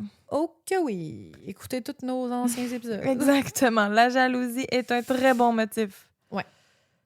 Ben, je sais pas que ça devrait justifier, mais je veux dire, il y a des gens qui tuent par jalousie. Oui, en effet. Et aussi, ben, compte tenu du temps qui s'est écoulé, ben, certains témoignages n'étaient pas assez forts pour convaincre le tribunal. Et ça, je peux comprendre. Là. Je veux dire, ça a tellement été fait au courant de beaucoup trop de temps que, je veux dire... Il est comme trop tard, on dirait, on le trouvera jamais. L'État finlandais va devoir verser à Gustafsson une somme qui équivaut à environ 72 000 $ canadiens à cette époque-là pour les dommages et les intérêts et le préjudice moral subi Puis, tu sais, je comprends, là. Je comprends, là. Ils sont allés en procès trop tôt. Il n'y avait pas assez de preuves, là. Ils l'ont précipité. Ça s'est réouvert en 2004, là, puis début 2005, ça commençait à... on l'arrête, tu sais. Si t'attends 44 ans, tu sais, rendu là, attends comme il faut d'avoir tout, là. Assure-toi que ce soit béton. C'est ça. C'est peut-être quelqu'un qui a comme trop vite voulu réouvrir l'enquête, puis qui était comme... Il pensait faire une différence, mais... Mais genre, ils ont quand même des bons arguments, là, mais je comprends qu'il a été acquitté. Âgé de 62 ans à la fin du procès. Donc, là, j'ai pas vu si aujourd'hui il était encore en vie. Là. J'ai l'impression qu'on veut le laisser tranquille. Là. Eh bien, à la fin du procès, Gustafsson était retraité de son travail de chauffeur de bus et mécanicien pour une compagnie de bus d'Espo, donc de la ville où tout ça s'est passé. Puis il vivrait toujours là-bas, près du lac Bodom. On n'a pas plus de détails sur lui par la suite.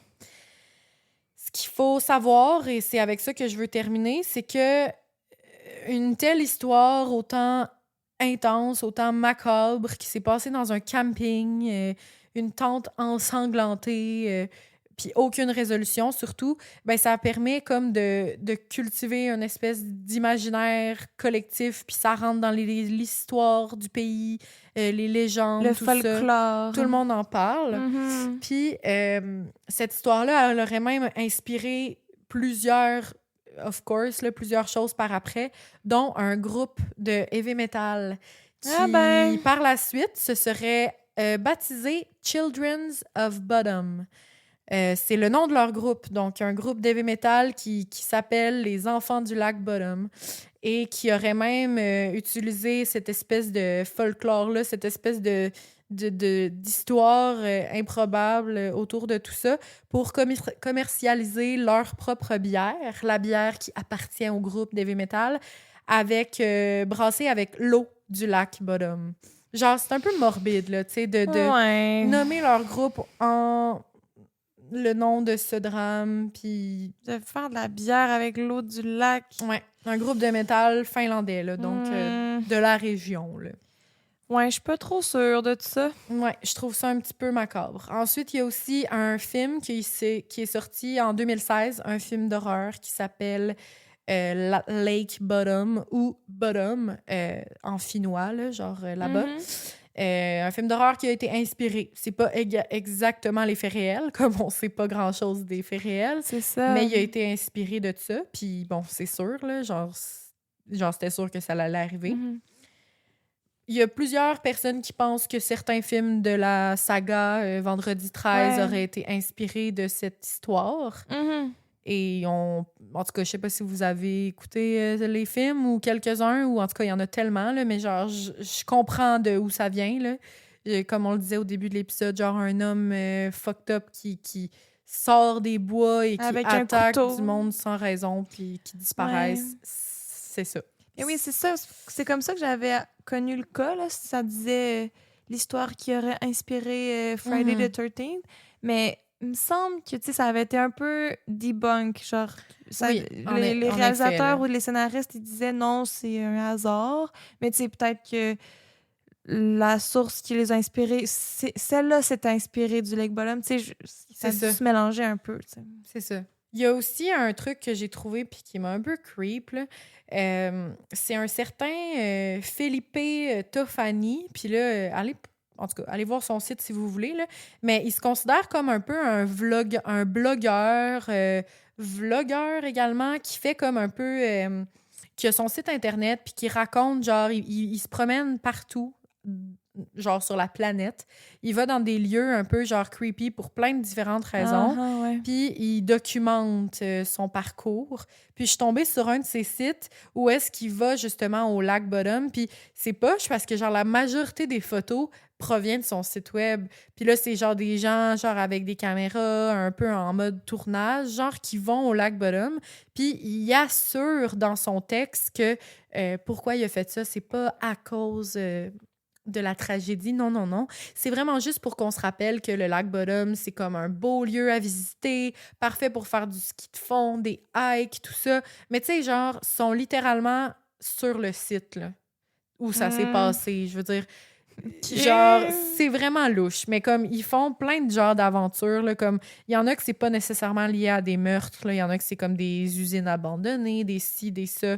Genre, ils vont un peu partout, là. Il y a comme... Mais comme, pourquoi tu veux aller sur les lieux d'un crime puis dire, non, mais il y a eu un crime, mais vous pouvez faire du ski de fond aussi, tu sais. Ouais, c'est vraiment bizarre. Puis c'est vraiment ça qu'il dit sur son site, là, genre...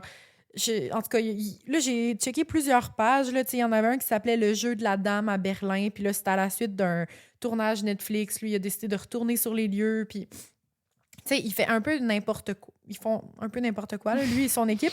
Mais j'étais comme, pourquoi aller sur un lieu autant connu, là, genre, que ce lieu-là, où est-ce qu'il y a eu des meurtres d'enfants?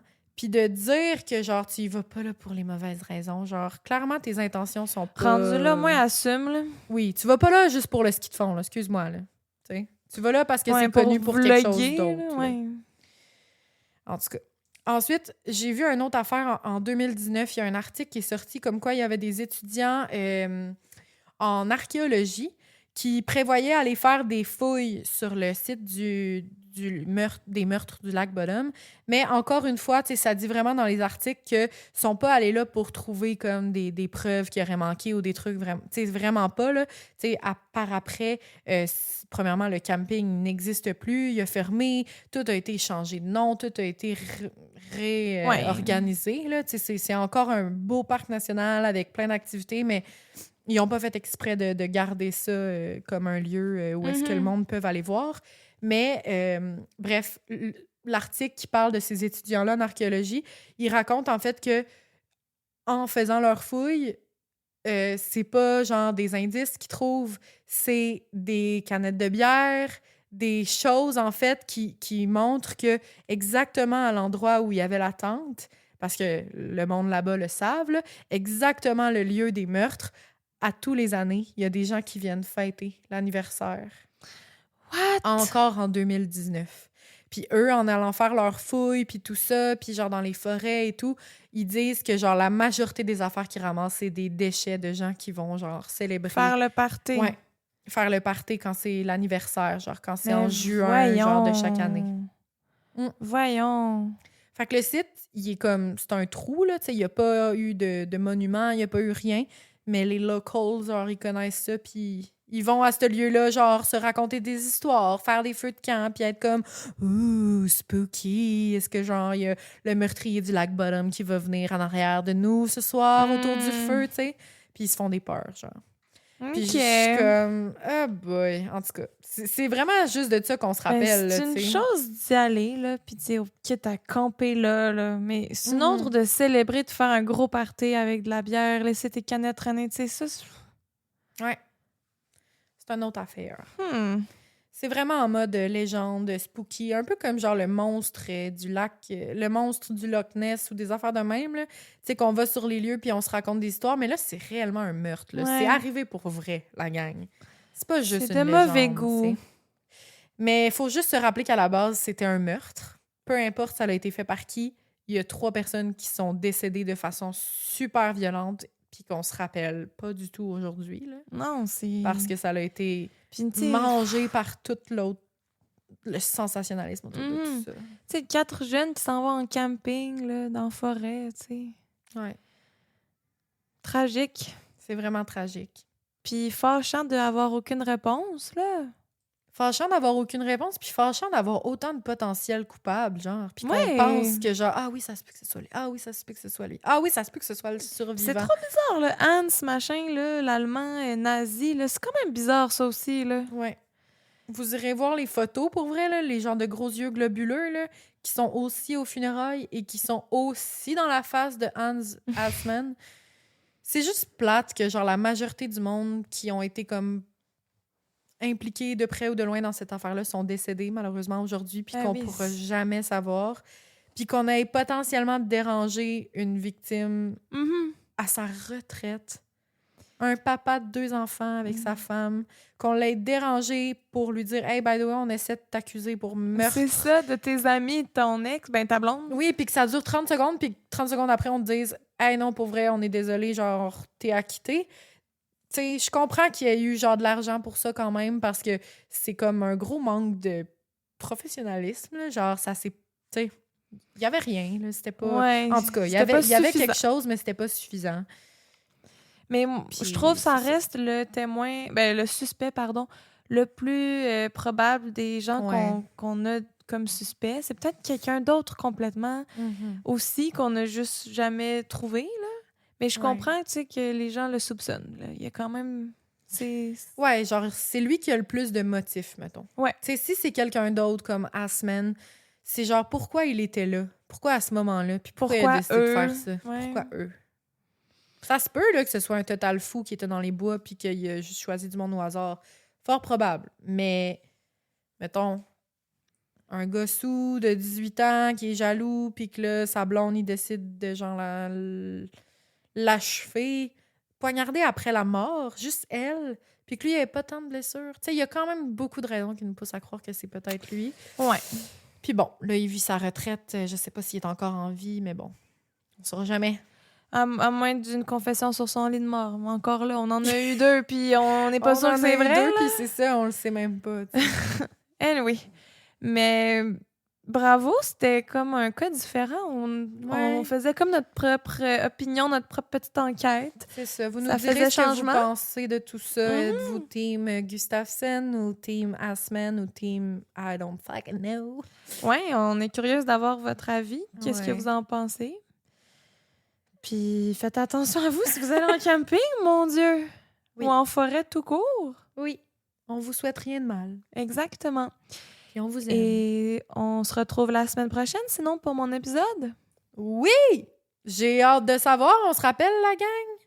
On se rappelle, ceux qui ont écouté l'épisode de Jus? L'épisode 80, ça va être la suite qui vous attend la semaine prochaine. Ça aussi, c'est différent de faire genre comme 2 parties, mais pas 2 parties. C'est plus comme 2 histoires beaucoup trop pré-reliées. 2 épisodes reliés, ouais. J'ai vraiment hâte. Fait que merci de nous avoir écoutés. Oui, puis n'hésitez pas à nous donner une note 5 étoiles sur la plateforme d'écoute que vous utilisez. N'oubliez pas de nous suivre sur les réseaux sociaux, de liker nos publications et de les commenter aussi. On est aussi sur Patreon si vous voulez nous rejoindre. On poste un épisode bonus par mois et on poste aussi les épisodes 24 heures à l'avance. On a des groupes de discussion, des lives, des scoops et compagnie. Donc, un gros merci puis à la semaine prochaine! À la semaine prochaine! Bisous! Bye!